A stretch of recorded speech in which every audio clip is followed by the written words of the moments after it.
It was the summer season, the month of June. The sun was blazing and everyone was in the mood for something cool and sweet. One day Abu said, "Come on, kids, let's go to the market today and buy some mangoes." The children jumped with joy. Ali said, "I want Sindhri. It's the juiciest mango."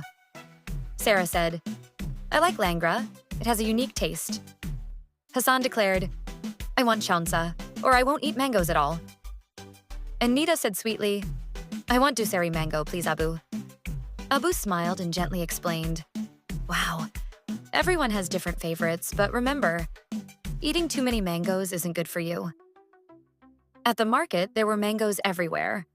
Abu bought all the different varieties: Sindhri, Langra, Chaunsa, and Duseri. When they returned home, the children started a mango feast. Each child picked their favorite variety and ate to their heart's content. But trouble started at night. Ali's stomach started to hurt. Sarah felt nauseous and ran to the bathroom. Hassan had a fever. Nita's throat got sore. Ami got upset and said, "See? Abu told you not to overeat. Everything should be eaten in moderation." Abu gathered the children and explained, "Mangoes are cooling in the heat, give energy, and are full of vitamin C and fiber. But if you eat too many, they can upset your stomach, cause allergies, raise your sugar levels, and make your body overheated. Mangoes should be chilled before eating, and just 1 or 2 a day is enough."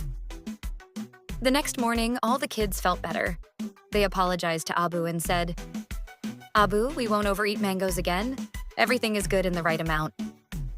Abu laughed and said, "Good.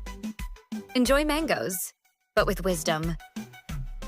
The moral of the story: everything has a limit, even something as sweet as a mango. Eating too much can be harmful to your health. Assalamu alaikum. If you enjoyed this video, don't forget to subscribe to our channel, The Family Vault, and also press the bell icon. Please like and share as well.